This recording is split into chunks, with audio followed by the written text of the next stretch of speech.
Good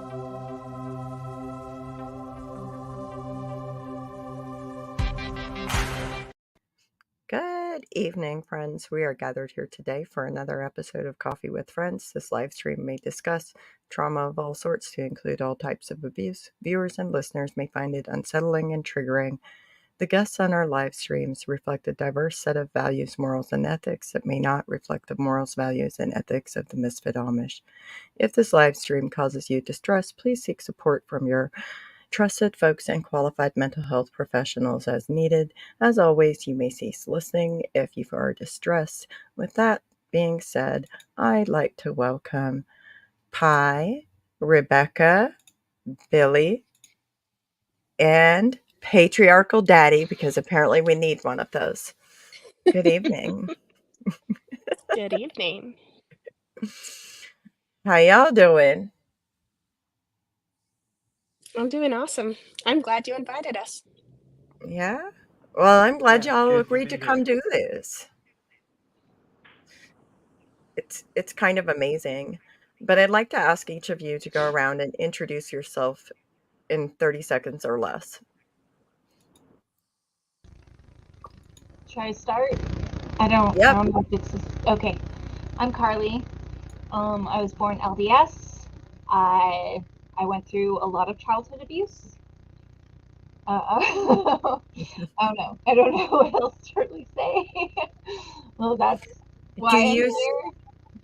Do you speak out actively against abuse inside of an organization or an institution? No, I've tried, but it just becomes too triggering. That's why I've tried to, like with TikTok, is push myself and put out videos to try and get myself to speak out more. I didn't realize it would be so hard to speak out about it. Thank you. Yeah. Rebecca? Hi, I'm Rebecca. I was raised as a Jehovah's Witness. I spent some time after I was shunned from that, doing kind of high priestess Wiccan kind of things. And then I got involved in Buddhist recovery. And for me, yes, I do actively speak out mostly against sexual misconduct in spiritual communities and for CSA survivors. Thank you, Rebecca. I'm so glad you could join us. Danica? Or Danny, sorry. That's fine. My name's Danica. You call me Danny or Patriarchal Daddy. I don't care. I, like Carly, was also born into the Mormon Church, the Church of Jesus Christ of Latter-day Saints. I speak out as often as I can about the church and the wrongs that are going in the church. I honestly only got brave enough a few months ago to start posting publicly on Facebook and even on TikTok. It took a couple of years, but here we are. And thank you for that. I'm so glad you could be here. We are also joined by Tara. Would you like to give us a brief introduction to yourself in 30 seconds or less? Tara? My name's Tara. I think that might cover it.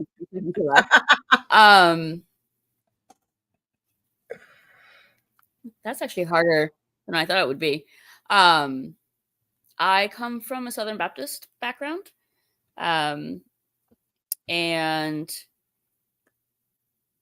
am I supposed to add if I speak out against abuse? Yes. Okay. So, yes. Although, ironically enough, in general, not necessarily specific solely to churches. I volunteer with our local sexual assault and domestic violence agency. Mary lets me put my name on research that she's leading on child sexual abuse among Anabaptists. And I teach courses related to violence. Thank you, Tara. So glad you could join us. Hi, Barbie. We're asking everybody to introduce themselves in 30 seconds or less and tell us, like, if you speak out against abuse. Okay, I'm just supposed to introduce myself, right? You said. Introduce yourself. Yes. Who are you? My name is Barbie. I grew up in one of the sports and trooper Amish communities. And I also live with a rare neuromuscular disease, which is why my speech is the way it is. I don't publicly speak out. Just been kinda dabbling in it a little bit. Thank you. I'm so glad you could join us. And now we have Billy. Is Billy still here? Yes, I'm here. I'm having some connection issues. I think I'll do better if I don't turn the camera on for a minute. But yeah, I come from a Mennonite background, and I love rabble-rousing and causing the Mennonite organizations to fear because they make wrong choices. And so that's kind of what I get involved with. I'm excited to say I no longer work for my Mennonite employer. So that's exciting news of late. Congratulations. Some of the people on the panel know all about that. Yeah, we kind of do. So thank you for all of that. I kind of wanted to give a little definition of like how research in Australia has recognized that a party to proceedings in domestic and family violence related cases may use a range of litigation tactics to gain an advantage over or to harass, intimidate, discredit, or otherwise control the other party. These tactics may be referred to in legislation and other bench books and by judicial officers as malicious, frivolous, vexatious, querulous, or an abusive process. I have put the link in the comments for our listeners who want to see that and who want to read the entire text. But I've also looked up like the definition of systemic abuse, and the one that I've been able to find what it means is basically saying of or pertaining to the general system or the body as a whole as a systemic thing. So, as a societal thing, when we start thinking about that, so Pi was telling us she doesn't really speak out so much. And why is that? I think it's been really difficult to speak out. One, because growing up, it was always, we weren't believed. We were always silenced. Also, there was a stigma that if you were abused, you must also be abusive. And so I had a lot of people that once they found out that we had been abused, we could no longer, like, that was cut off because they thought I'd be a bad influence on other kids. Another part is realizing that my abuse wasn't just my story, it's my whole family's story. And we're on many different paths of where we are, and some wanted to speak out and others haven't. So trying to navigate how to do that while trying to respect them, but also do what I need for myself. And then just society, yeah, it's very triggering. So I've tried to push myself with like TikTok videos and talking about my experiences, and I didn't realize how much of a toll it takes out on me. And so just trying to find that balance to be able to speak without also causing myself more damage. Because, yeah, I don't know, my body reacts when I speak out about it. So That sounds like a significant barrier against speaking out is not being able to separate out like what happened to you or what your experience was, and then the way that society responds, and yeah. then also how intertwined it is with your whole family. Thank you. Rebecca, what is the biggest barrier you've experienced in speaking out actively against abuse? I think I've, for some time, not put my face on anything. I think people know where I stand because I work with trauma.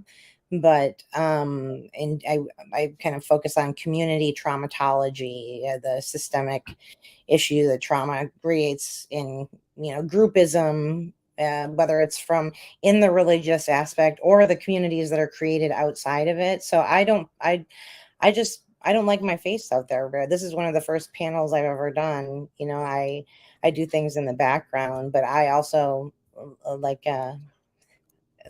the previous person said, I do have like bodily reactions when I talk about these things, because even though that was something that happened in the past, my body forgets that it's not experiencing that currently. And I think that is a problem for a lot of us. Plus, I think there's also sometimes, you can say a certain amount of things, but you also don't want to cross certain barriers in relationships to put yourself out there too much, because you don't need that extra attention, if that makes sense.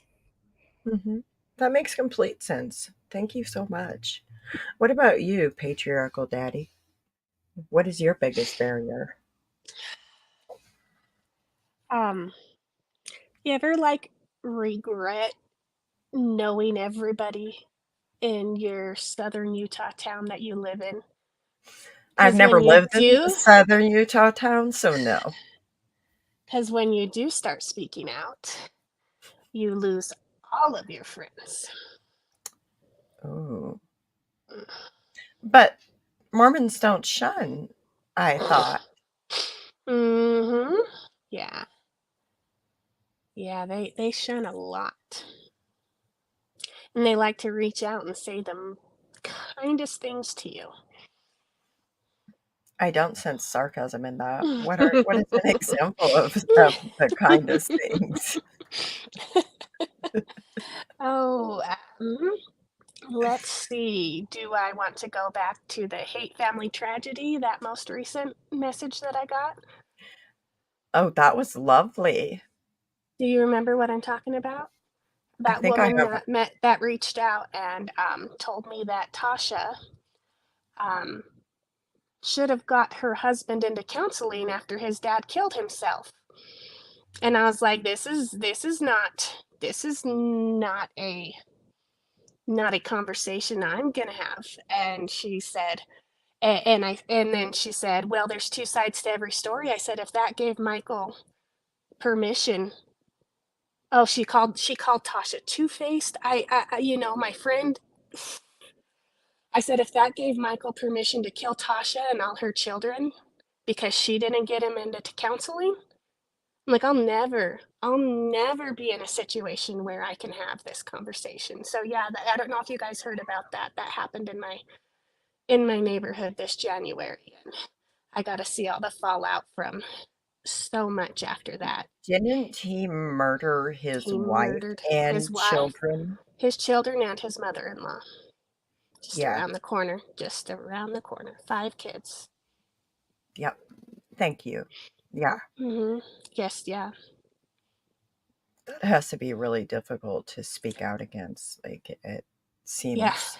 Yeah. It sometimes gets kind of scary, but after having my second friend killed by her husband, I'm not going to stop talking. I'm so glad you're with us today. Thank you for sharing that. Thank you. What about you, Tara?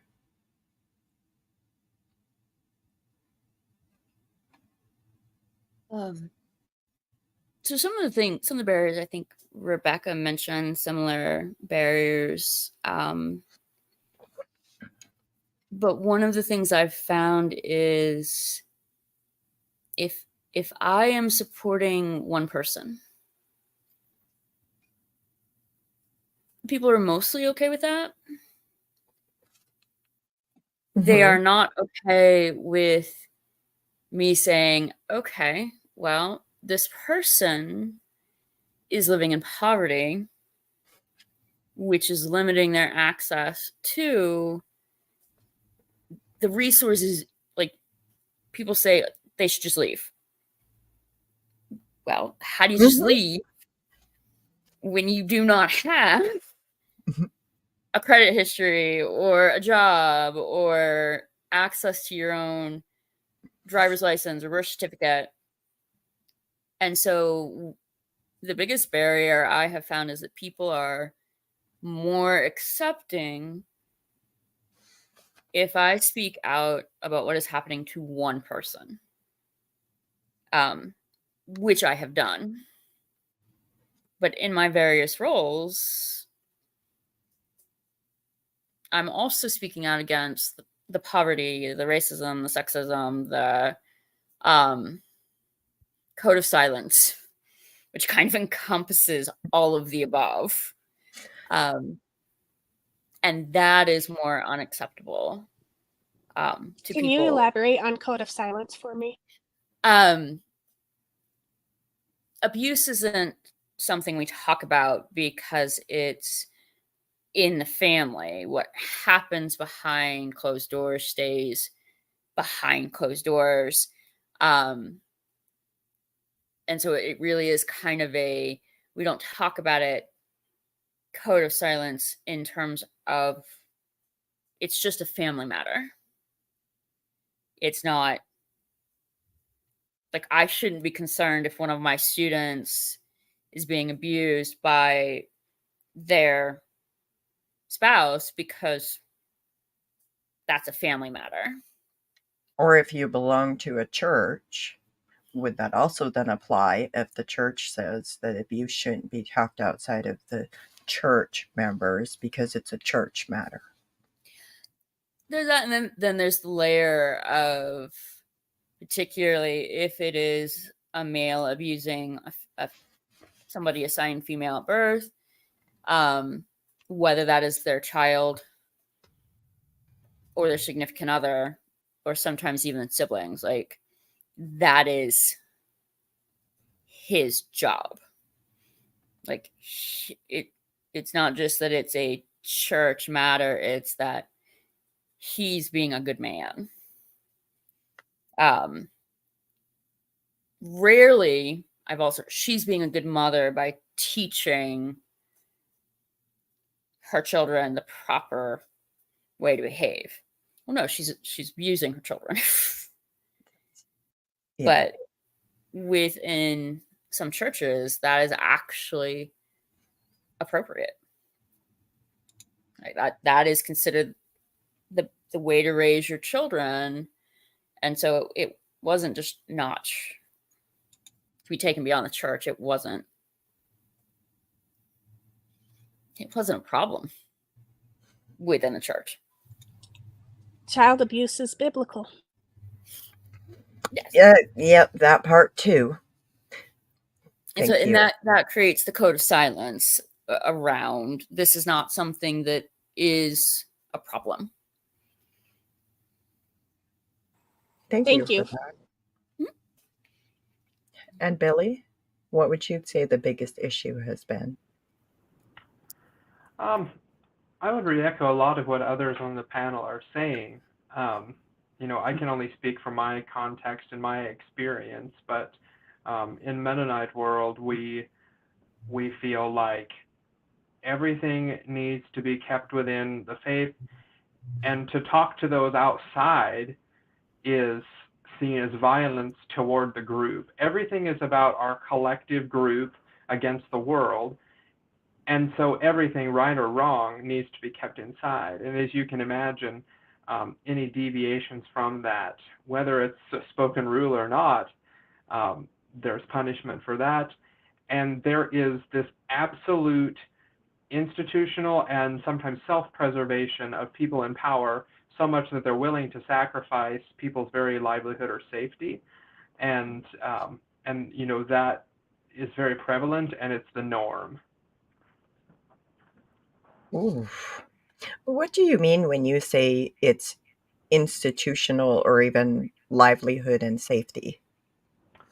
So institutions, everything from congregations to healthcare facilities to educational facilities and organizations, the denomination itself, all of those things, when they're related, when a church houses their own staff, when a church provides their own health care, when a church provides their own education, and the church also provides the abusers, all of those places then are codependent on each other for survival.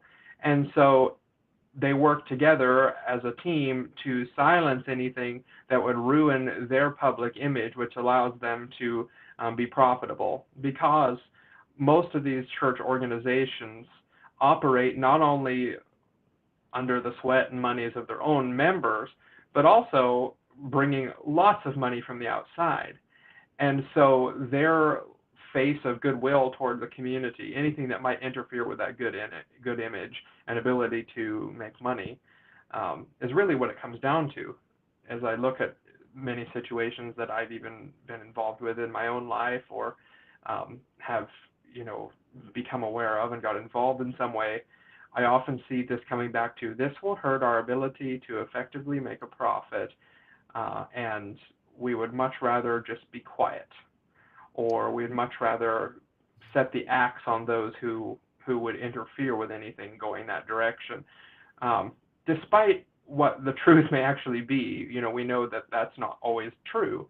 Time shows us that, well, all of these different organizations, and there's abuse, and then that comes out public, usually that doesn't help them. If they would have been right honest and dealt with the situation, not only would there be less people harmed, but there would be honor involved.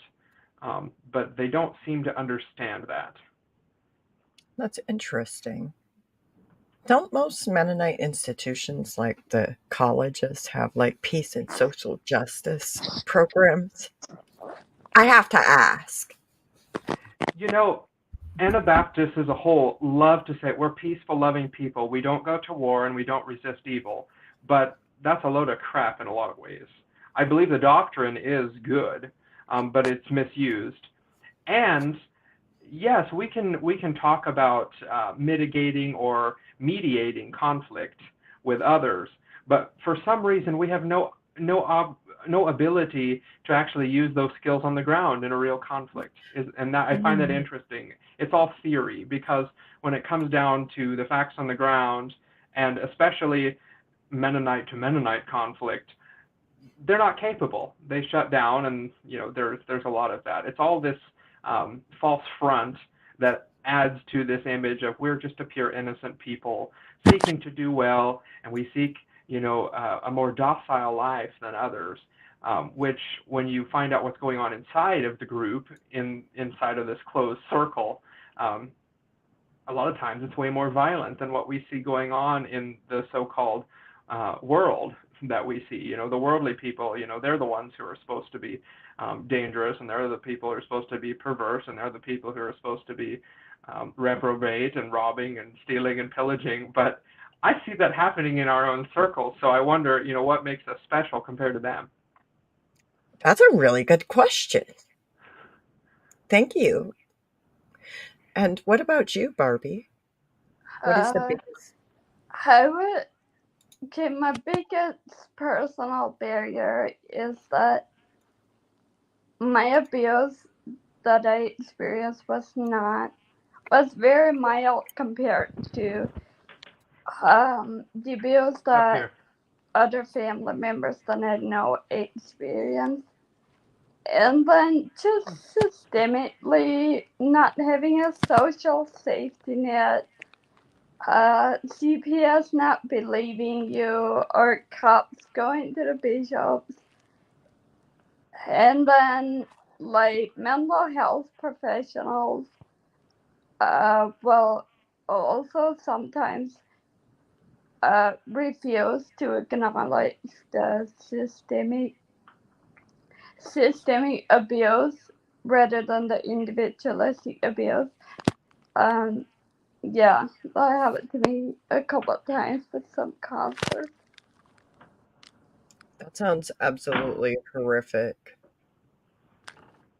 When you go to a mental health professional, it is the last thought on your mind that this mental health professional is going to refuse to acknowledge that these systems are at play. Like you were talking about the Schwarzentroober Amish group, and you're talking about the theology, because wasn't it preached in church? Didn't they preach in church about spanking their babies, breaking the will of the baby in the high chair? I don't remember that. I mean, I was teen, and as you probably know, most of their sermons are in higher German, which we aren't really. I wasn't taught higher German, so I didn't really understand a lot of it. Oh But my God. civic syllabus, when I wasn't really talking about any specific type of abuse that was occurring right at the moment to a woman or anyone in my community. I was just talking generally to her about the abuse that my extended Amish family members, especially the women, face. And then she responded with, "Well, you gotta remember that we live in America, and those women have a choice. They chose that life." So actually, that really ticked me off, and like I obviously didn't feel like it was a safe space anymore. So, yeah, I didn't go back there for therapy, but I did stay a little bit longer with that therapist to educate them because they did seem moldable and open to education. I just wasn't able to talk about my specific situation, but I did want to stay and educate her a little bit. Well, education is important, right? And good for you for not talking about your specific situation with people that you felt unsafe with. That's Yeah. important. Did you have something else you wanted to say? Yeah, just that you can't, like, I have a really hard time getting people to talk about systemic abuse. There's some people who won't acknowledge systemic abuse and will just be like, no, but the individuals should have done more. They should have done this or they should have done that. But then there's some people who will acknowledge that yes, the systems have to change, but they will quickly steer the conversation towards, well, but this individual. And I'm just wondering what other people think. Like, why is that? Why try to switch the conversation? You want to take this one, Tara? This is the danger of Mary and I being on a live stream. Please tell me to stop talking if anybody wants me to stop talking, because in some ways focusing on the individual makes other people feel better about their own lives. That person did something bad, and so that is why they're being abused, and I'm not doing anything bad, so I will never face anything like that. The systemic scares us because that's not as easy to say, well, they should have walked away, because then you've got to be willing to address the poverty that stops them from walking away. And we don't want to do that. And so Mary has heard me rant about the focus on the individual versus the conditions under which people are trained. Yeah, can I just say something? So I kind of think some of it is because of the culture out here. I think because it is a hyper individualistic culture, and sometimes it seems as if people, their instinct is just to blame the individual because that blame not necessarily the individual that's being abused. Yes, that happens too, but like just like the one person that is abusing, even though it's a whole system. Yes, because often if they're able to look at it and separate like the person from, like, if you remember the James and Mary Mass case, Ethan and Courtney, those four adults beat a 4-year-old child to death in Missouri. Look it up. They beat a 4-year-old child to death because they said they were exorcising the demon out of the child. The child was 4 years old. The child didn't have a demon, and they grew up in an Anabaptist church, all four of them. In churches, some of those churches they grew up in had rooms specifically in the church that actually was what's called a spanking room. And in one of our first podcasts, we actually had guests on who talked about that church and those teachings and the spanking rooms. But if they were to acknowledge, because the churches were quick to separate themselves from those people's actions and say, oh, well, they're not a member of this church anymore. They were excommunicated. But they were raised and trained to believe that to love their children, they must beat them. If my child does not submit, if my child's will isn't broken, I must beat them harder. I must grab a different item and beat my child.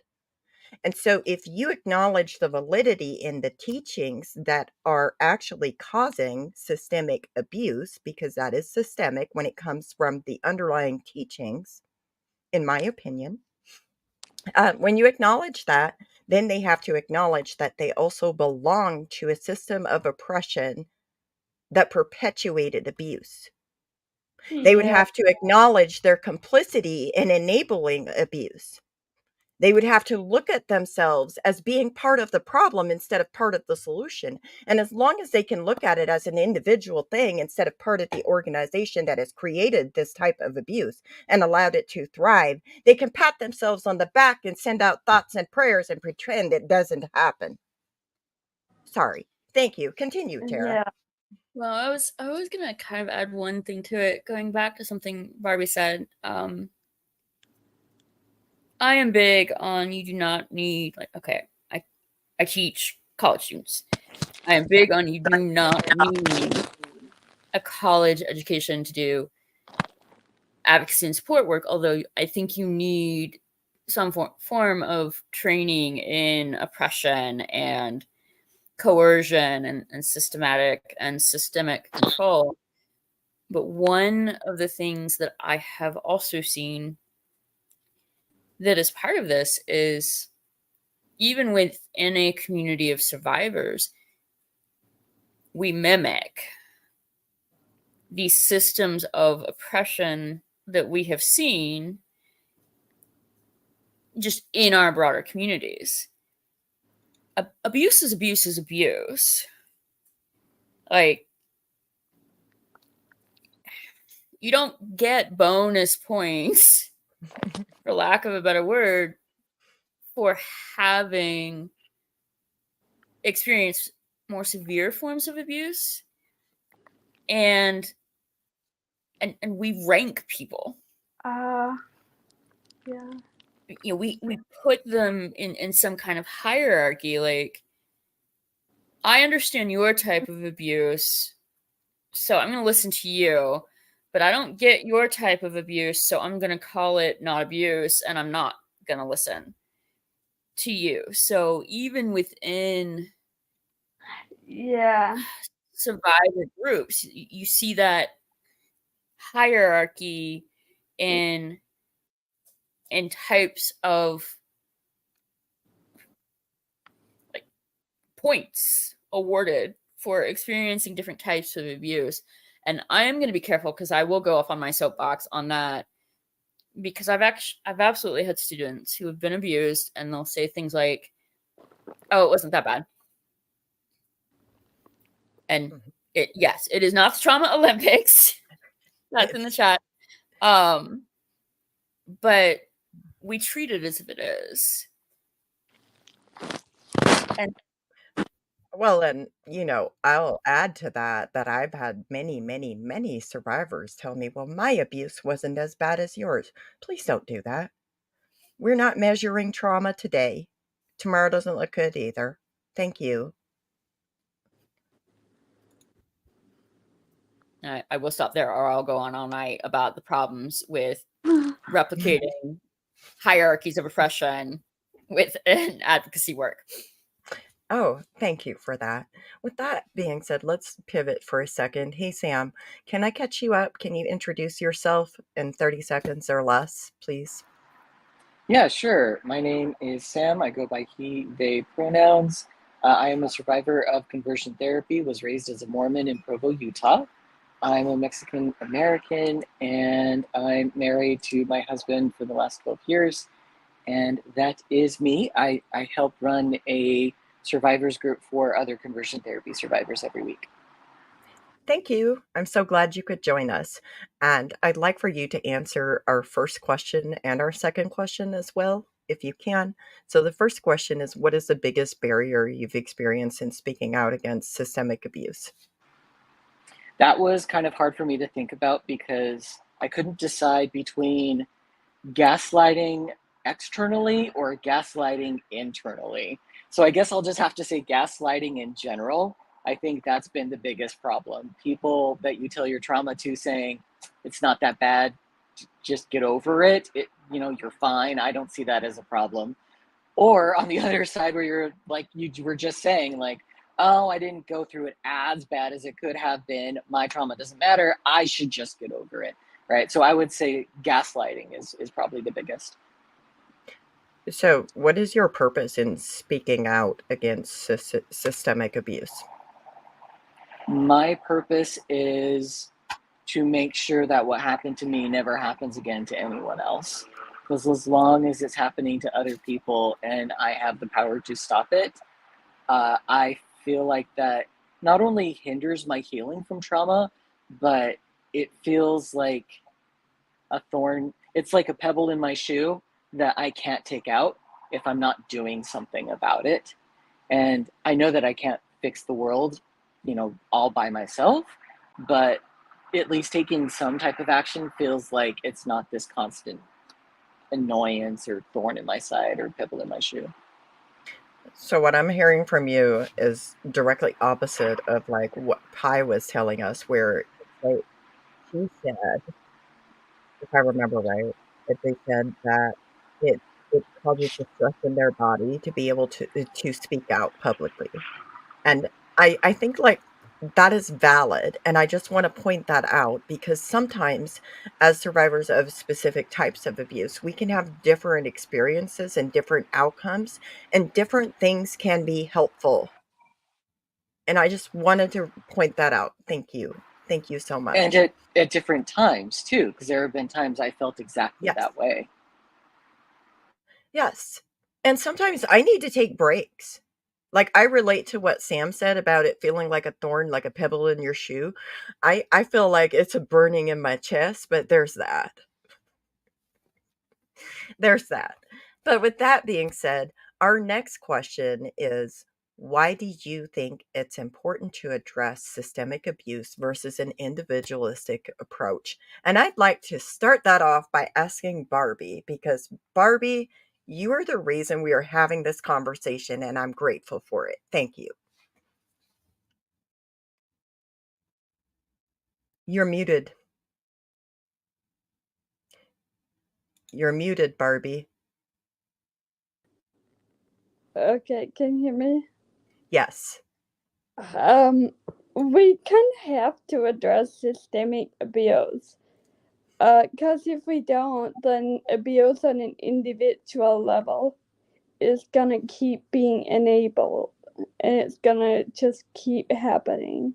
And I see it a lot. I see it a lot with my experience with being Amish. Thank you. I couldn't agree more. What about you, patriarchal daddy? Why do you think it's important? To speak out as the system and not just as one person, right? Yes. Because when we can finally get through to people that the system is causing this and it's not just one bad Christian apple, then maybe they'll see that there's a lot of dots that are connecting. There's a lot of similarities that are happening in all these news articles. There's a lot of stats coming out of these Christian communities that are horrifying. And until we can get that through to people, they're just going to be able to listen to one story at a time and assume it's just one bad apple. I don't know how else to word that. Yeah. I think you're absolutely right about people saying it's just one bad apple. I mean, I could write a whole book on the one bad apple. I'm just saying. I'm sure some of you could write a whole book on that. But thank you. Thank you. And what about you, Sam? Why do you think it's important to address systemic versus individual? I feel like if you're only focused on individual, you're only solving half the problem. You're treating symptoms, but not the cause of the problem. And then you're also ignoring that the system is in individuals. Like, I don't see it's nature versus nurture, it's nature and nurture. It's not spirit versus body, it's mind and body, right? Like, it's never just one exists on its own. It's synergistic, and it impacts each other. As soon as one individual changes, the system as a whole, even though slightly, does change, and vice versa. So it's like, if you're only focusing on one half of the problem, okay, I'm glad you're focused, but you also do need to remember that you have to be attacking both, or you're just treating symptoms and not actually fixing anything. Thank you for that. You actually made me think of this thing by Desmond Tutu, I think it is. It's like, it's not enough to just pull people who are drowning out of the river. Sometimes we have to go upstream and figure out why people are falling in the river and drowning in the first place. Thank you. And Billy, why do you think it's important? I think it's important to look at the systems because what I really see happening when we look at individual situations only, we're also asking the survivors of misconduct to bear the brunt of fixing it. And they have already had enough of a load put on them by what they experienced. And also, people perpetrating abuse, sometimes willful, sometimes not, there's no chance for them to have any reformation if they're in a system that enables and reinforces their behavior. So, for example, I can speak about the Anabaptist lens. We have this culture of, we obey up the hierarchy, the line of the people we're responsible for obeying, and we are very good at obeying the systems that we have in place. So, if we made right choices and adjusting those systems, it seems like people would be really well off. But getting them there, we know won't, because the people that are in power in those situations, things will collapse because they will no longer have the manipulation that they have. I have a question for you. Have those people in those positions of power benefited from the very systems at play that they refuse to dismantle or change? Well, exactly. That's why they're not interested in changing them, because you can make them aware. I've talked to over 50 different people that would be, in the hierarchy over me within Mennonite circles, and very few of them will acknowledge and or at least demonstrate that they understand. But even those who do understand, and they may be sympathetic, they recognize the risks to them as too great to take action, so they choose to be quiet. And so those kind of systems that lead people who even seek to do right to fear for their safety also, that tells me there's something else involved, and it goes way beyond the individual systems of abuse.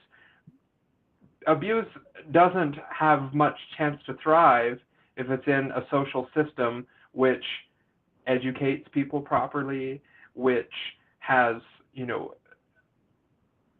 very simple concepts about what is you and what is not for you to do, and has very clear outlines about people's choices and their ability to choose whether they participate in an activity. I mean, every last part of that, but just simply people having the awareness and the belief that they can make choices for themselves drastically decreases that. Whereas I think it only makes sense that these communities of faith, the systemic abuse is greater because people aren't at liberty to make their own choices, especially in high control groups. They're called a high control group for a reason. And that's because every choice you make, whether it's where you will go to school, what kind of vehicle you drive, how you will dress, sometimes what you will eat, all of those sort of restrictions, the focus is on all of these things and playing the puppeteering game to look good, and it's all a big distraction from what's happening underneath. And so to bring us back to the question, that's why the system is what we have to attack, because we are going to run ourselves ragged if we only just chase these individual situations, because as Sam said, we're chasing a symptom rather than the root cause. Thank you. That makes a lot of sense. I appreciate it. What about you, Tara? Actually, I think I'm gonna start kind of with a combination of what Pi has said and Billy just said, and some of what Sam, actually everybody has said. And this comes from my background in murder capital of the state, in low income. Like, sometimes surviving, just being there, is the act of resistance. Like, survivors should not have to bear the brunt. Going back to what Billy said, they should be allowed to live their lives on their own terms. They should not feel like they have to constantly be demanding recognition and demanding change.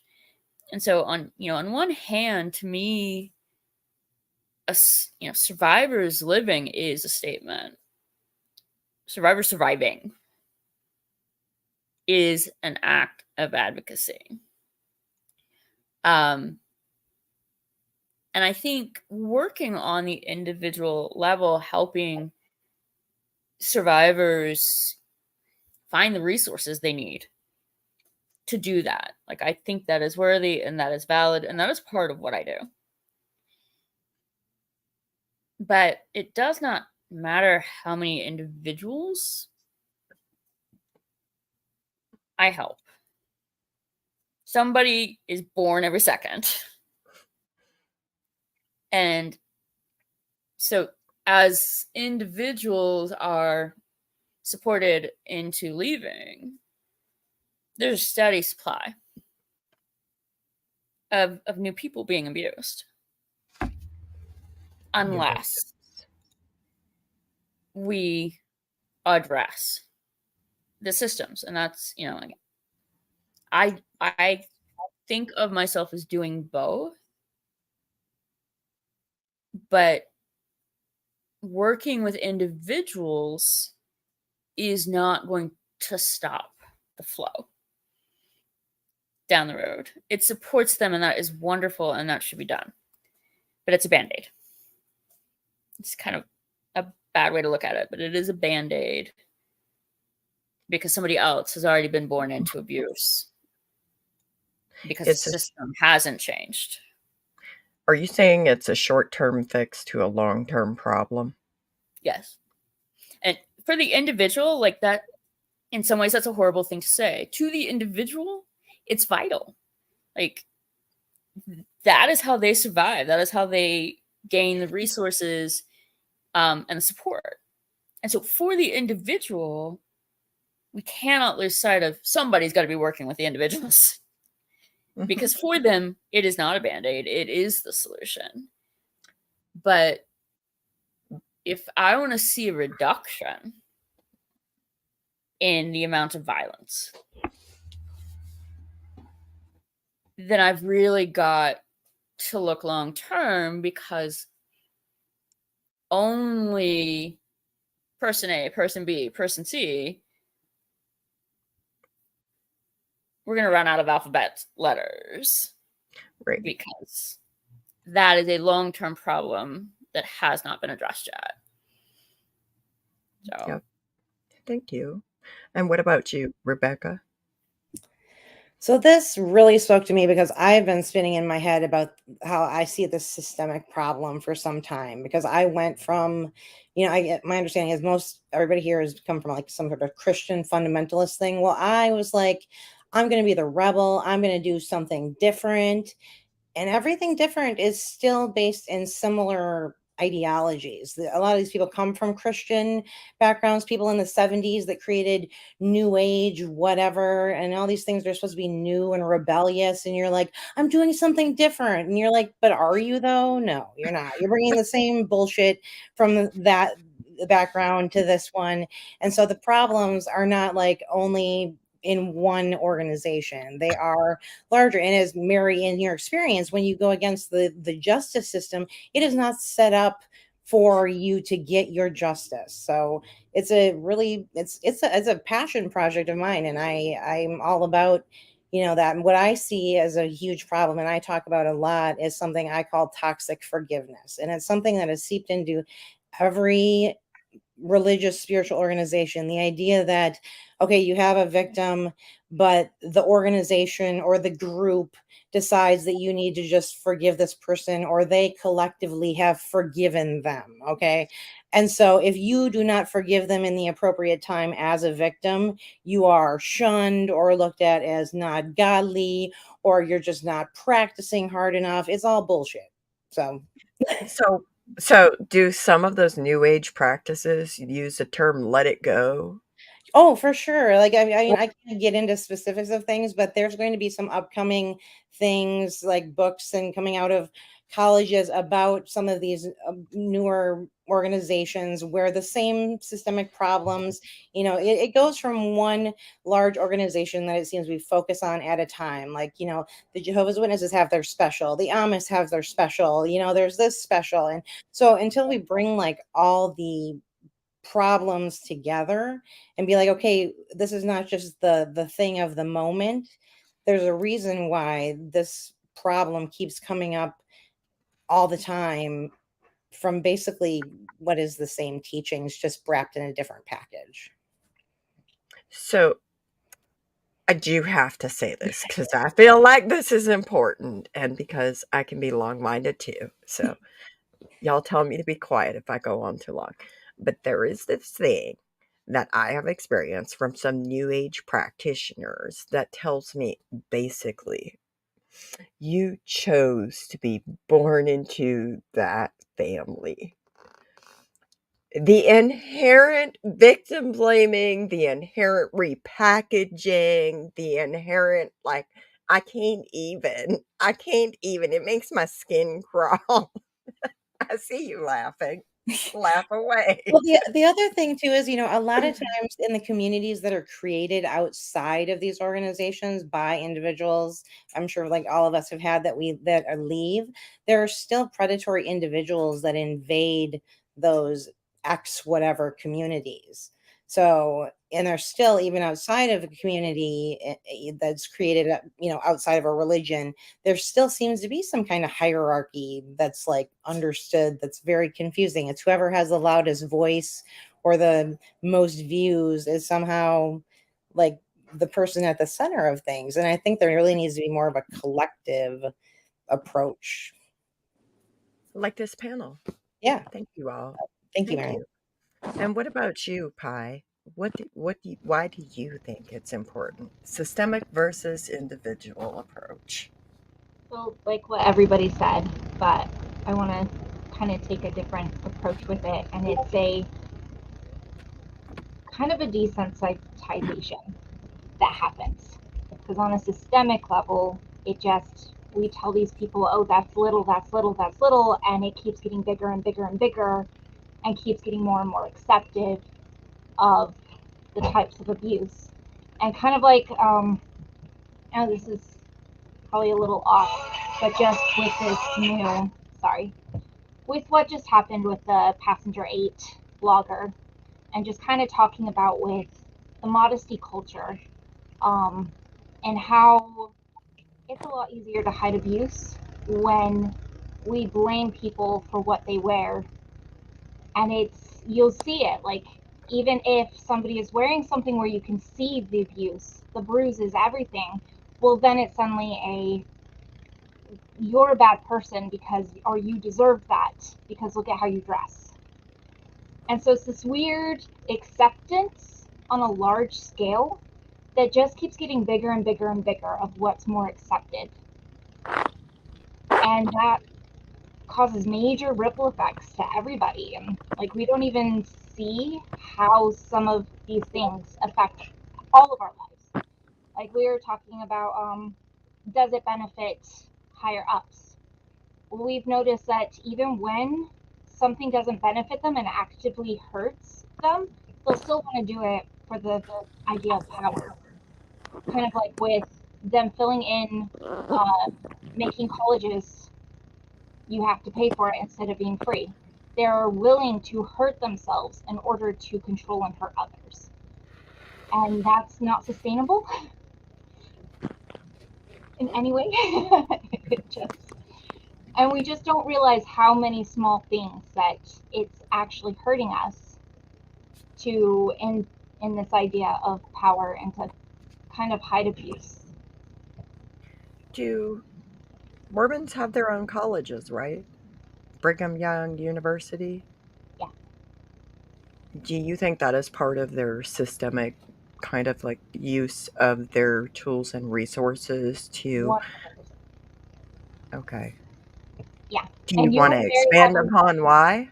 You are very heavily shamed if you don't go. They have very, very strict codes when you do go. I didn't go. My husband didn't go. We were very badly shamed. We were denied help because we didn't have enough faith. We didn't choose the Lord's school. They absolutely use that, especially if you use in Utah.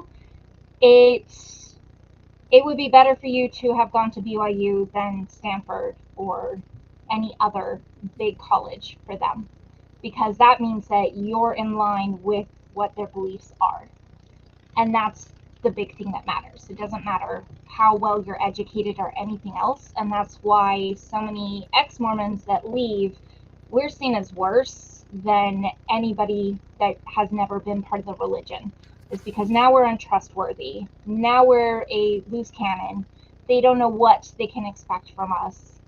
And yeah, it's very much a use of power and control. So can I ask a question? Oh, go ahead. You knew it was dangerous to give me this link. I can mute you. I'll just have you know. There is that. But I kind of have to say, so I am worse than non-believers because non-believers just haven't seen the light yet. I am within a church professing equality and, hey, let's stop abusing our children. So that's kind of, it is worse when you walk away or when you don't align than when you never did believe. But the question I had is more, have we made child abuse a form of entertainment? You mentioned 8 passengers, right? And the Duggars and however many shows they had, where I assume if you watch the show, you probably recognize some signs of abuse, but we kept watching, or society kept watching, because we were so enamored with this idea of being able to control our own children. I don't think it's just control. A lot of with LDS that I've seen, it's if they see other people doing worse, especially if they don't feel that they're in line with the religion, that bolsters them. it Okay. makes them happier because it kind of validates them that I'm better because I'm doing what I'm told I'm supposed to do. And this is a bad thing that's happening to them because of myriad of reasons. It doesn't matter how good you are. If you showed up to church late one day and something horrible happens, well, that's just validation that my religion is correct and I'm doing the correct things. So it's almost joy we've pushed, that we need to have joy in others' misfortunes because it somehow validates our Yes. religion. Yes. Yep. We keep So- talking about these TV shows and children are being abused on YouTube or on TV, and it's now a form of entertainment rather than something that we take seriously. Which is kind of that ripple effect I was talking about, that it's now we're okay with it because we're desensitized. And because society tends to just look away, they look away and they tell themselves it's an isolated incident. I think that's where you were going with this, Pi, is you were saying this is an isolated incident. As long as we look at it from an individualistic approach, like, so in the 19 years that I've spoken publicly against like child abuse and the child abuse in the Amish community specifically, the one thing that I have heard over and over and over is that, well, that's just an isolated incident. It doesn't really happen. What about the children that are still there that I can't even. But you're right. That is why we have to address it on a systemic level at the same time as it's being addressed on an individual level, in my opinion. The collective answers of all of you, it's the truth. So the next question is, what would be the best outcome of speaking and fighting systemic abuse in this country? Anybody want to volunteer for this to be the first? I'll go. Okay. I think if this country would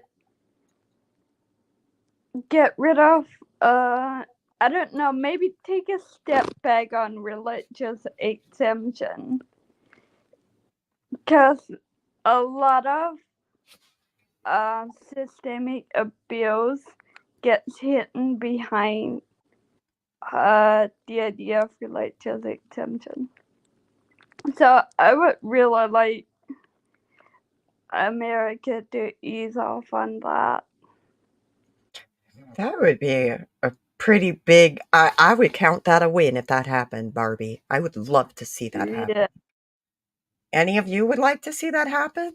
I agree with that too. I think a lot of behaviors that otherwise would be considered criminal or at the very least a civil issue are somehow whitewashed under the guise of religion, and that's weird to me. Yeah. I I wish it wasn't so, but it really is. So, you got some, Billy? You want to go? Sure. Well, I wasn't meaning to go next, but I think the theme I've seen, and it's kind of being revealed here in the talk, is, well, these religious systems are good for society. Good for society equals they're making money, and that contributes to society. But the same sort of misconduct that is carried out by somebody who is less wealthy, who chooses not to belong to any organization, or who chose to leave such an organization, they will be prosecuted, and they will suffer consequences, sometimes for things which they didn't do or they didn't cause. But of course, if you belong to the good group, and people within the groups know it. So one time with the youth, we were together talking about how, when we drive as an entourage somewhere after church, we can go any speed we want because they can't pull us all over. And it's like, well, that's interesting. Or if we do get pulled over, well, if they see one of our sisters with the head covering on, or if it's a carload of girls that gets pulled over, they're innocent Mennonite people. They generally don't give them a ticket. And so it's interesting to me to see how that has played out.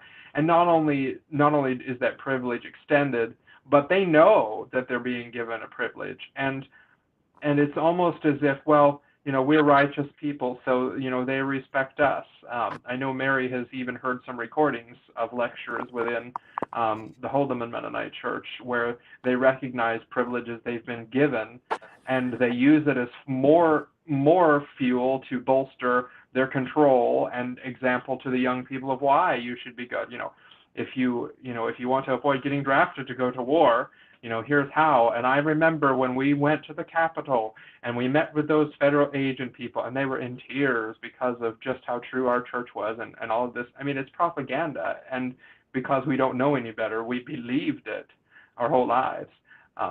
So yeah, those systems, their power extends and interweaves even into the greater society, and I think it's why we see such a rise in Christian nationalism, and why it's not being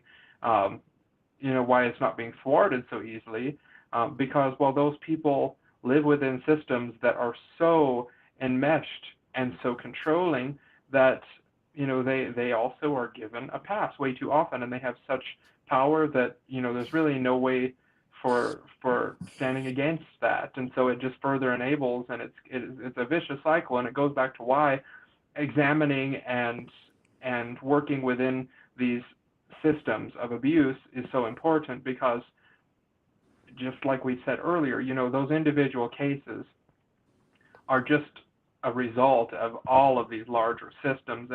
And one area that I have interest in studying more about is different types of societies and their structure and culture.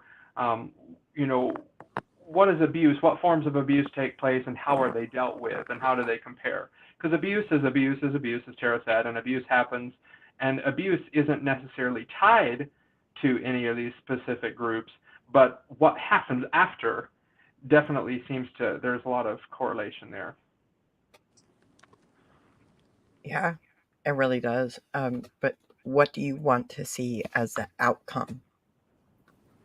Well, I think the outcome, and I don't know the answer to get there, but I would re-echo what I heard earlier. We need to absolutely stop giving any sort of religious or even ideological system a set of dominance, because it's not necessary.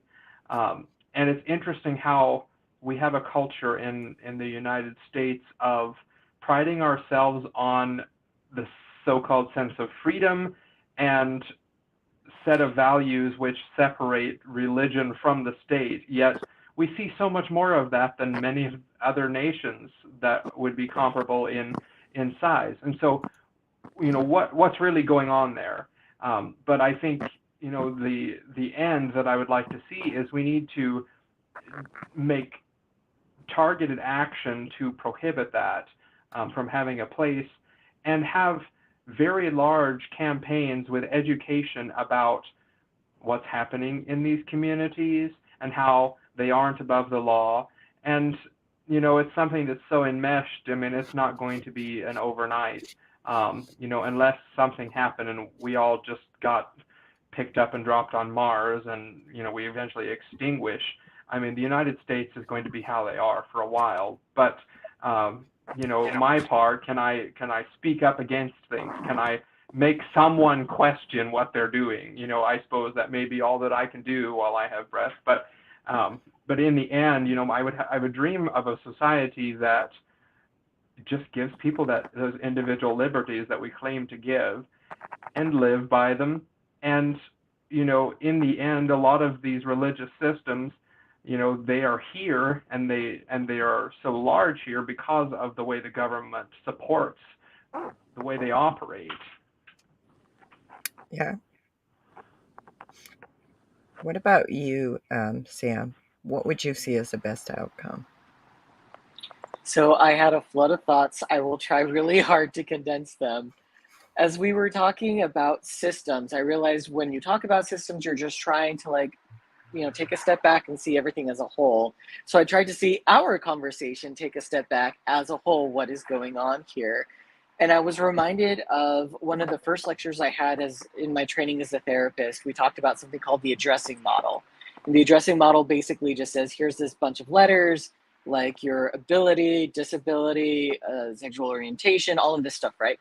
It lists all of these ways that you potentially could have privilege or not have privilege. Basically saying just because a majority sometimes exists, that majority is going to build a society that privileges them, and anyone who's not in the majority will then be not having privilege, right? And every society is always going to have a majority, ergo systems of oppression are always going to exist. So trying to say like, I want systems of oppression to be gone, I think isn't really practical.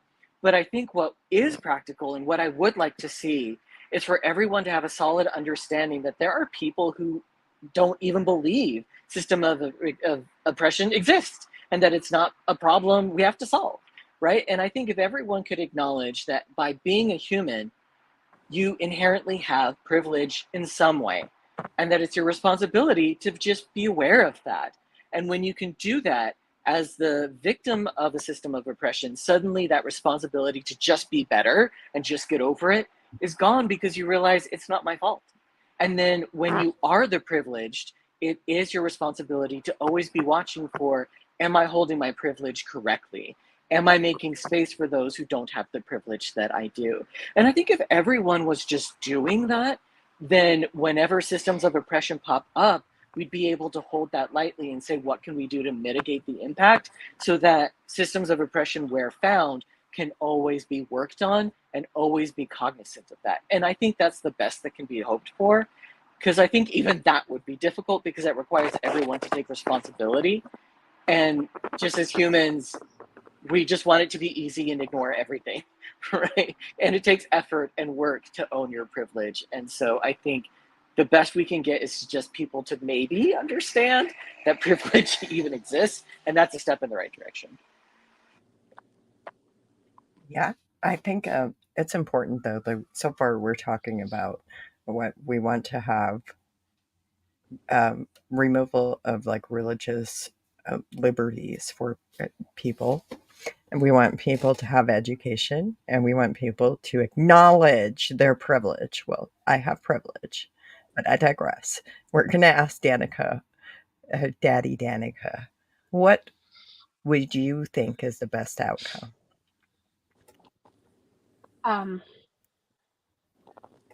No best outcome, but what I guess what I would like to see. How could we go into the middle of these communities and teach people what child abuse is legally, safely? Is that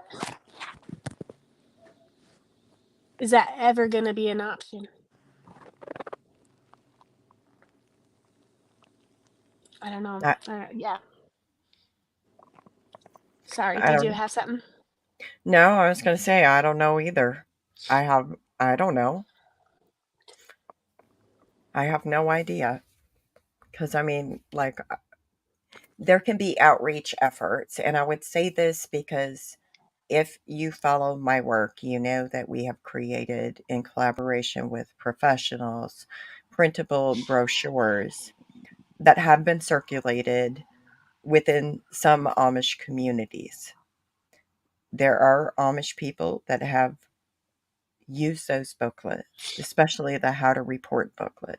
So the idea is that maybe we might have to look at it a little bit differently, but maybe we also have to be very careful when we create content or curriculums so that we're reaching people where they're at with language that seems familiar and doesn't alarm their nervous system. How do I get a hold of that so I can look at that for different areas like here? Because we've got the FLDS, and we've got, and we've got just, I mean, how do you get a hold? like, Oh, it's on just so I can, it's on what? www.themisfitamish.com. Okay.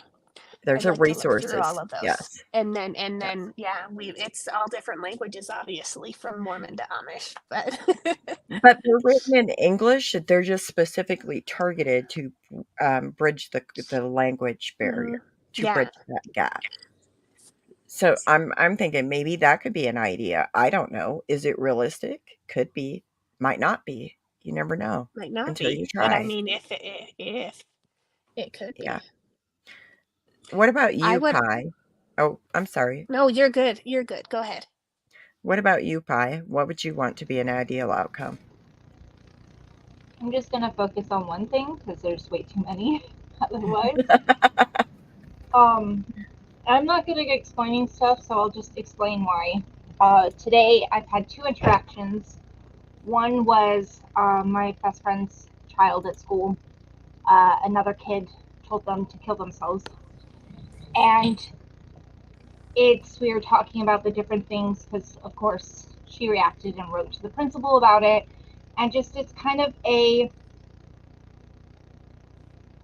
were saying if she would have responded back with something like, I really wish you would instead, of how that would be that she would get in trouble, but the person doesn't. And just thinking about when I was a kid and being picked on and bullied, and what I've seen with my kids and how the society in whole reacts to that. There's a bad rap of being a victim. And we look down on victims so badly. It's so systemic. And then the other instance today was that one of my kids really wants to go to a different school. It's kind of more focused on arts. And one of the other parents in our neighborhood was saying, oh, that's where all the bad kids go. And all I've heard from all the kids when I went and kind of just saw is that they're the victims. They have been badly bullied, but now it's this thing that people associate them with problems.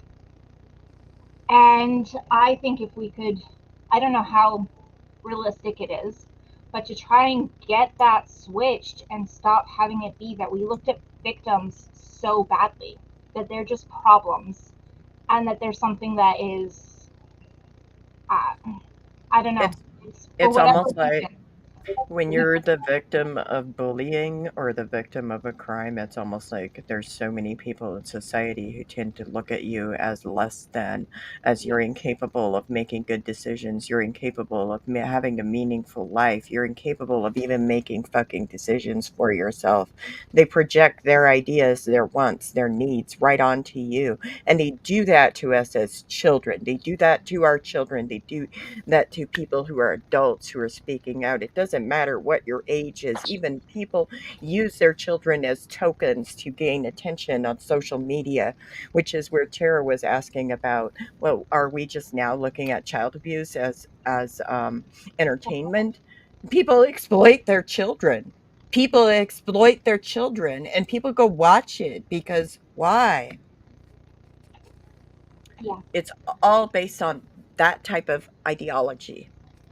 The So I ideology, just the can't idea teach that that. if I'm sorry. people are being bullied, it's partially their fault. Inherently, those actions and those labels and those the way they dehumanize those children, that is inherently part of the problem. That belief. You were saying, I guess you're, whatever. This is all Who background. knows?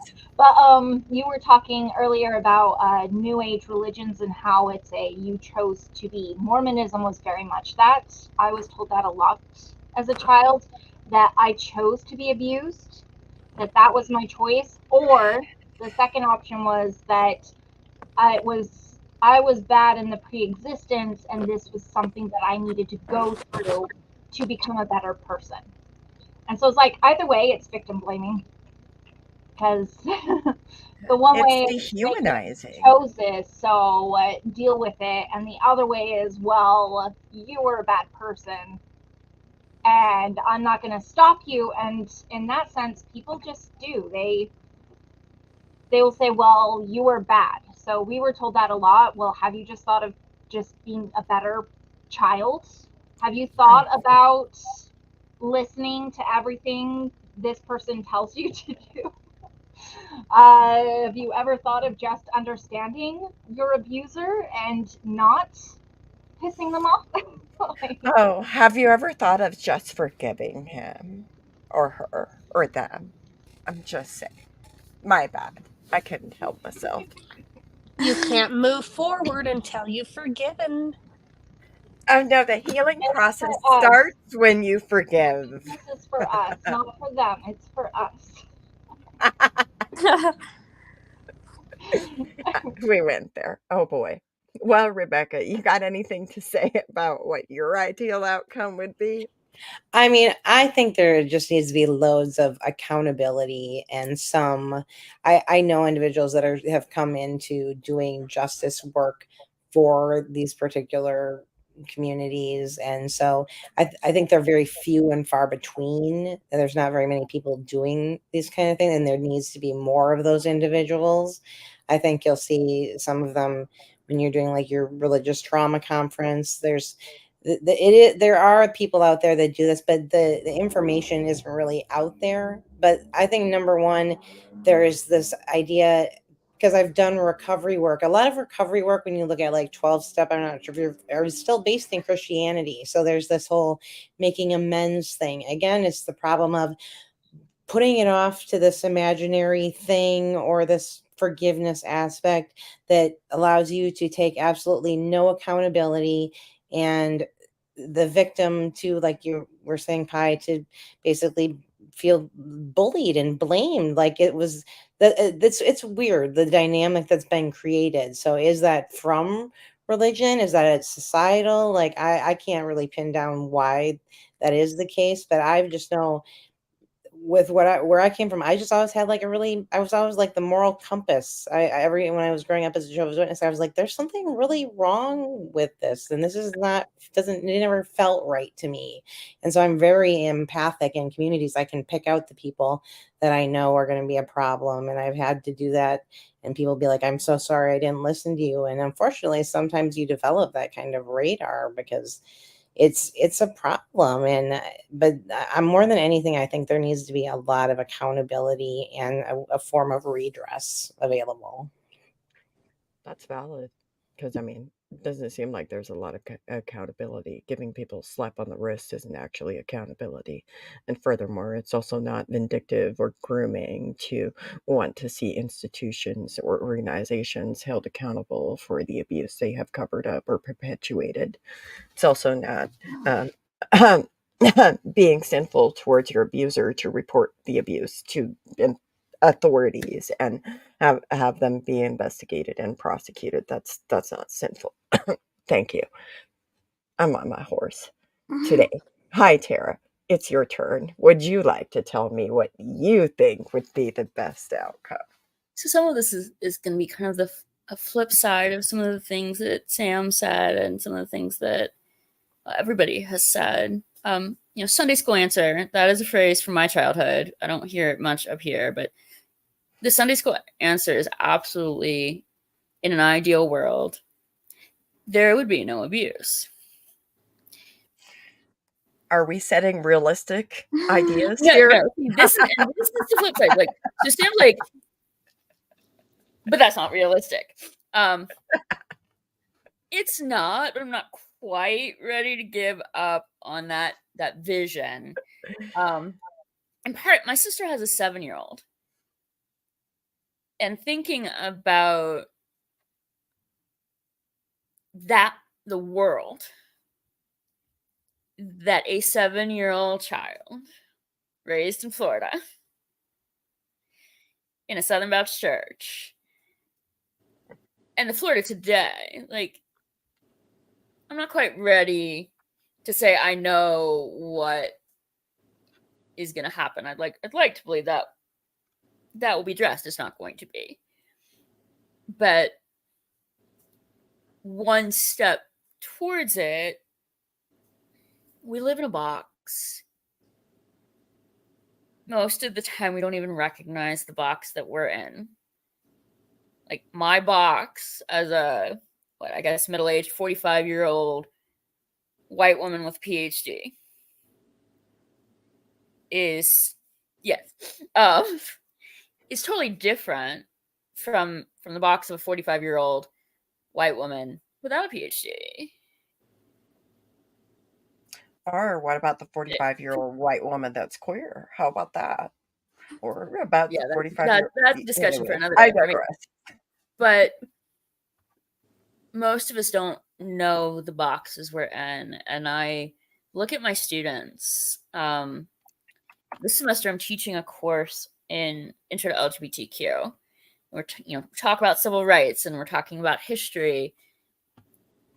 And because people coast, to use Sam's terminology, like you take the easy way. Even survivors, as they build their lives, hopefully, away from the abuse,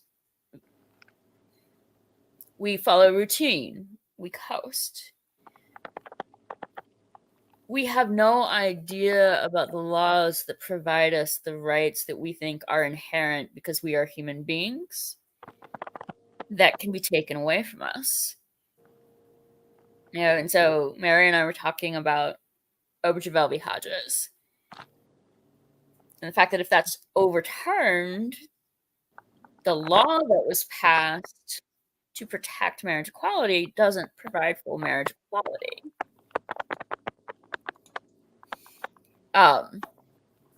And not only will we not recognize our privilege and our oppression if we don't begin to recognize the boxes within which we live, our rights are precarious. They really are. Unless you are Jeff Bezos or Bill Gates, until they get dementia and they are exploited, all of us think we have inherent rights, and we should, but we don't. We have legally provided rights that can also be taken away. And ask the 45-year-old Black woman with PhD about that. And I think if I can't have my ideal Sunday school answer, helping people recognize the boxes that they're in. And like, when I teach a course in APA style and I'm telling people where to put commas and periods in their references, I am bringing up equity issues as examples. Like, cite a reference for this journal article on equity in some form or fashion, because otherwise we're gonna sleep through losing our rights. I guess that's kind of my soapbox. Like, Okay, are you ready for this? I don't know. I have a question. I have a question. Bad things happen when you start with that, but okay. So I have a question, and my question is this. So when you start talking about rights, right? Like, so we have our country has separation of church and state. Is that a Christmas is a federal holiday? Our country practices separation of church and state. I went Not in there. Utah. Christmas is a federal holiday. Like, I don't want people to lose their holidays, but Christmas is a federal holiday. So I wouldn't say lose. I just think morph into a better holiday that's more inclusive and amazing. We could have a winter festival, right? Well, and this is okay. So this is where I do get into trouble, because Christ, as a historical figure, was not born in December. Certainly not on December 25th. He was actually probably born closer to the date picked for Easter. But when the lovely emperor promised that he would convert to Christianity and therefore convert all of his subjects, he didn't want to piss them off too much. So he picked like pagan holidays. So Easter is Easter in part because there were pagan holidays in April-ish, focused on rebirth and resurrection and growth. And so this is why Easter is Easter. So I grew up in a Southern Baptist church. I do not belong to a Southern Baptist church anymore. I belong to a United Methodist church. And if somebody asked me my faith, I would say I was Christian. And that scares the people that lead the churches that I attend often, because I'm worse than the heathens. Question. Funny hook for all of us. You're a heretic. I am. And one day, should I stand before God, she will say, "Good job." Oh, you just referred to God as she. Yeah. Oh. Yeah. I go back and forth. She, he, I'm not comfortable with it for a variety of reasons, but it is the height of human arrogance to interpret a supreme being, all-knowing, omniscient, as a human male. Like, come on. Mary, I knew I'd like your other friends too. And but I mean, Christians in this country don't have to know their faith. Like, with some various exceptions, particularly, again, Protestant. Oh, I'm Southern Baptist. Okay, what's that mean? Well, I'm a member of this Southern Baptist church. And? Well, every Sunday I go to church. Okay, and? Hey, Tara, can you tell me why the Southern Baptist Church was founded? Have y'all heard this? Y'all, you want to keep these poor people here all night, don't you? Because now you're just picking questions that you know. Tara and I are on Eastern time, Mary. Okay, my bad. I will go off for days on this, because as I once told Mary, I grew up Southern Baptist, and we never talked about our history, ever. And so a few years ago, somebody says something about, well, they're racist. I'm like, well, okay, yeah. Then they said, and they're built on slavery. And I'm like, no. The origins of the Southern Baptist Church came about with Civil War. And Southern and Northern Baptists prior to the Civil War were really kind of equal in terms of, is slavery morally correct? Then as Civil War is coming, Southerners are like, no, slavery good. Slavery is God's will, God's order. And so with split, we're now two different countries, both of which have separate constitutions, which I didn't learn about in history. And so the Southern Baptists explicitly were formed to support slavery and slaveholders being missionaries. Which is horrific. Thank you for explaining that.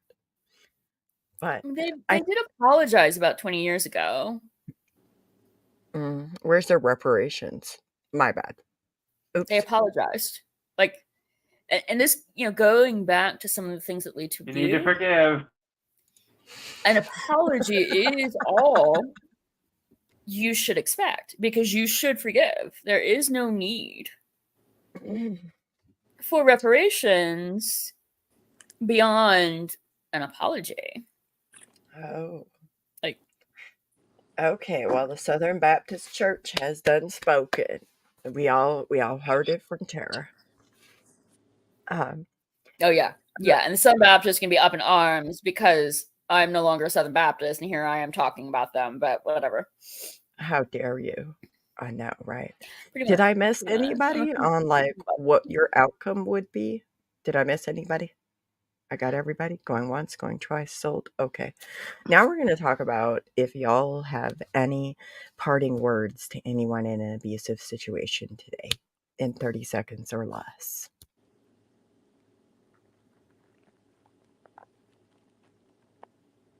Go ahead, Pi. Mine would just be do what you feel is actually best for you. Don't feel shame if you have to do what you have to do to survive. Yeah, try not to put the blame on you because it's not your fault. Thank you. That means a lot. What about you, Rebecca? I think, again, like what I think it was Sam that said, not to gaslight yourself or allow others to do that to you. I know that term's starting to be overused, but it is, in fact, like my therapist says to me, she says, I think a lot of your basically toxic shame you hold is because you weren't believed. So there are people out there, such as myself and Mary and other people, doing resources availability that can point you in the right directions. So, you do, like Pi said, yeah, do what's best for yourself. Thank you, Rebecca. What about you, Tara? I do think it's easy for people to say, well, just leave. And that is actually not always the safest thing to do.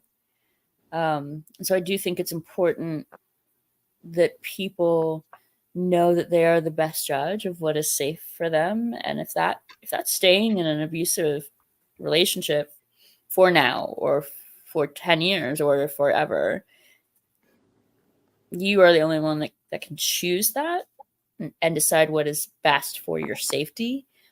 But I also want to encourage people to, again, the degree that it is safe, to begin to have a network. Yeah. And that network might be the National in Domestic Violence Organization, which has resources and I think at least at one point had a chat feature. So like, even if you are in the planning stages, it's not safe for you to leave, there are still resources available to you, and using them in the safest way possible. I would encourage you to remember that there is a way still to build a network. Yep. That's a really good point. Thank you, Tara. What about you, Billy? I would echo a lot of what Tara said. As somebody who, like, it's been about a year since I, escaped one level. In some ways, it's kind of like a video game. So, I left, a plain group, and then I went to an assimilated Mennonite group, and while there are some good people, ethical people, the congregation that I belonged to the last year are wonderful. Mennonite Church USA at large is just as awful in some ways as the plain church, especially because they don't have the excuse of ignorance. They do have college education, and they do have people who will come and tell them a thing or two, or they have educated people within who choose to take advantage of the plain people and speak on their behalf. And we have people like Jeanette Harder and others who think they're just doing great work when actually they're harming people, and because it profits the Mennonite machine, they're allowed to continue. And so, for me, now leaving that entirely is crazy. I never thought I would take a job at a United Methodist church. I never thought I would have a job in music. I never, the crazy stuff. I never thought I would move to a city, and here I am. So take the steps you need to be safe. For me, leaving at first was, I don't know anything about the world, so I'm going to go to the closest thing, even though I know the Assimilated Mennonites are just as fucked up as the others. That's where I felt safe going at the time. And I still have many, many friends. I still theologically feel very Mennonite, but there are certain distinctives that I'm like, hold on. Let's question that, and questioning is okay, and I'm going to support your right to question and not agree, because whether you agree with me does not make any difference in eternity for you or I. So let's talk about it, because we've got things to learn and grow. So take the steps you need. That is so important. Listen to messages like this. I only left because of one of Mary's hosted podcasts. because I learned so much from other people who had been there. I never knew anybody who left, because to talk to those who either have left and they come close enough, to a church service, or even if they come back, you're not allowed to talk about what happened. And obviously somebody who has chosen to return hasn't really escaped it. And so you just know that if I leave, I'm just wandering in the wilderness. So yeah, take what you need to be safe. Take baby steps if you have to, but just keep leaning on those people that are supportive and that show that they are safe. That's a really powerful message, Billy. Thank you. What about you, Sam? In my work with conversion therapy survivors, I am most consistently saying the problem that we deal with is we think we deserved our torture. And we believed that it was selfish to assert ourselves. It was selfish to say no. And we have a hard time looking at our abusers and saying, no, it was wrong and I deserve better. And so I think my advice for anyone who's in an abusive relationship is to remember that it's not your fault, and that when someone is telling you you're selfish, it's because they know that you very likely take ethics very seriously, because you know what it's like to be harmed and you refuse to harm others, and they're weaponizing your heart and your ethics and your empathy against you, and that you do not have to believe them. You get to take your empathy for everyone else and turn it around and care for yourself first. And you will help others significantly more if you stop that abuse by caring for yourself. Because if what's happening to you, you would not stand for someone else, then it's time to remind yourself that you are someone else for someone. That's very powerful too. What about you, Danny? Do you have a message? I did, but I saw a squirrel and my mind just went blank. So I'll come right back. Okay, squirrel. What did the squirrel say? The squirrels are pretty cool. Squirrel might have a message. Yeah, what did the squirrel say? I feel like it was a message. Come on. Maybe that Danica shouldn't speak right now.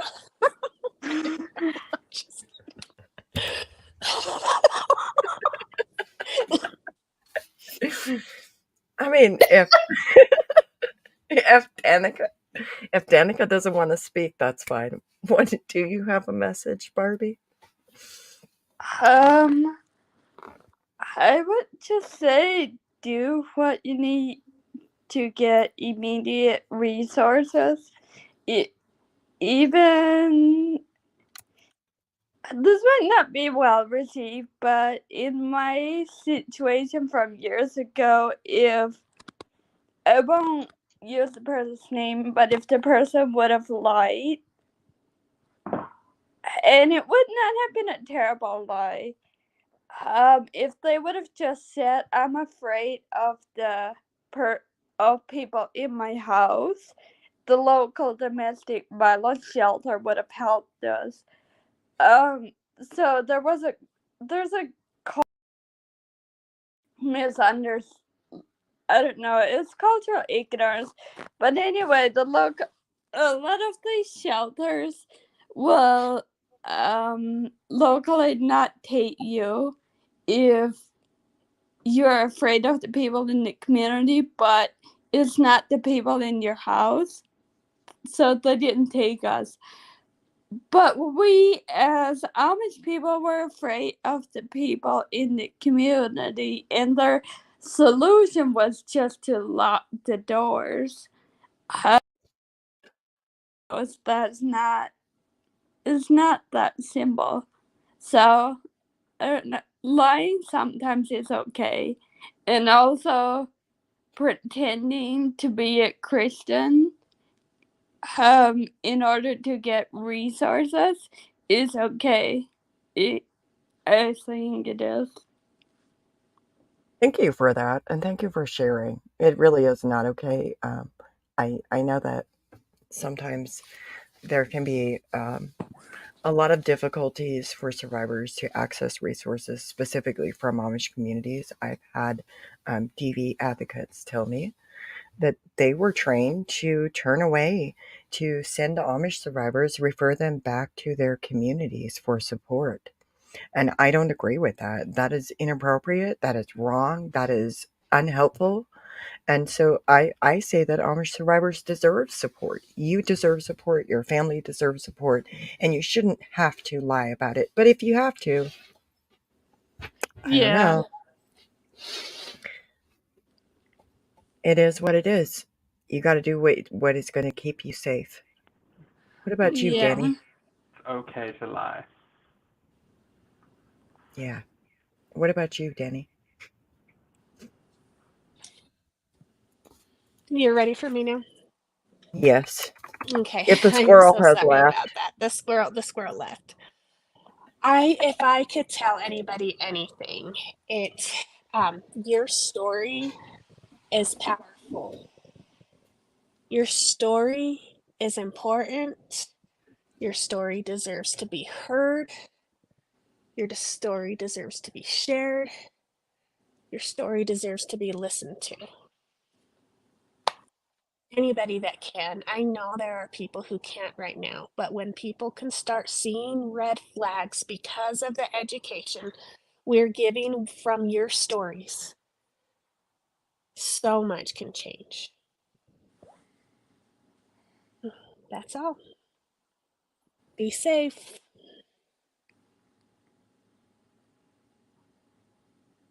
So, can I add one additional thing? It's kind of weird. Congratulations, Billy. It's very odd to say that. And I think for survivors, the journey is like an onion.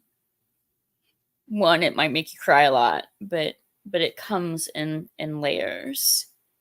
And so one of the comments, how do I know if I am in an abusive situation? And I think all of us could give There's a a wheel. definition of abuse. And actually, I think, Mary, on your website, you have the wheel, don't you? You're muted now. So actually, I didn't know Tara was going to address it, but I was going to have us talk about that question because that question is very important. On the website, themisfitamish.com, if you go to the printable resources section, there's a wheel of abuse that is listed there. It was specifically developed for Amish and Anabaptist people, as well as other brochures, one of which is types of abuse, and it kind of gives like definitions and overviews of abuse. And then there's also links for you to connect with on the homepage of the Misfit Amish, where you can find like national numbers for support if you are in fact in an abusive situation. Yeah, but I think, and this is more specific to sexual assault, I've sat down with college students who are talking about their relationships, and I'm like, you've been raped. And they do not recognize what has occurred to them as rape. They got drunk, and that was their fault, of course, and so they asked for it. Or, well, they said yes last week, so that must mean they're saying yes this week. And they don't realize they've been raped. And I think abuse is There's the same. marital rape also. Yeah, and I have students who don't believe that's a possibility, and I'm like, no, putting a ring on it does not mean consent forever and ever, amen. And rape is a form of domestic violence in partnerships. Like, rape can be a form of domestic violence, but we don't always recognize in the moment that what we have experienced is rape because it doesn't fit our stereotype of what rape is. And so, kind of going back to that question of, how do you know if a situation is abusive? And this is not necessarily a pretty answer or a comforting answer. but sometimes you don't right away. Like, it is a journey. It's like that onion where you listen to a podcast like this one, or you read a blog post and you go, that's weird. And so maybe like you begin a process, kind of going back to what Billy said, like you leave one aspect of the abuse and you're like, oh, there's still abuse. And so you leave that aspect. And like I said, it's very odd congratulating someone for, leaving a situation, but to put Billy on the spot, going back to, to what he said, this is part of the process. It's not one and done. And I think for survivors, that's important. Like, it's not one and done. Well, it also I doesn't. don't think it's ever one and done. It also doesn't mean that just because we escape one abusive situation, we can't end up in another abusive relationship or in another abusive or coercive controlling group or even in another high control group. It simply means that sometimes we need to encourage and foster our ability to, one, make decisions, to two, critically think and question things, and to three, take action in a way that is safe for us. And that's where Billy's talking about taking those steps and doing those things. Because when you do that, then you tend to go further than you maybe thought was ever possible. And maybe your life has meaning after all. Maybe your life is allowed to have meaning. Do you think? Well, that's just it. It's not denying any deity power or even the truth of any particular church to say that, well, my life has meaning on its own. I don't have to join myself to any group or organization to have meaning or purpose in my life. Because what I found is a lot of what I was told is my purpose when I decided to be a Christian hasn't been what I'm called to do. So often what I'm called to do is to kick back against the very church that I'm supposed to obey and frustrate the people inside. And even when I came, to my most recent place, I told them right from the get-go, if these things happen, I'm not going to be quiet.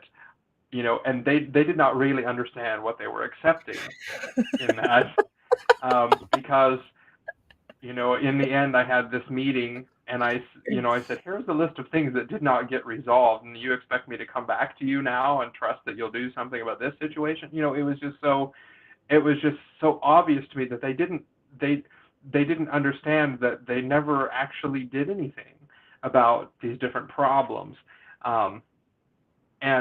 Well, you just didn't like the resolution that we came to. And it's like, well, no, I did not like it because, it's still harming people. And when we add more,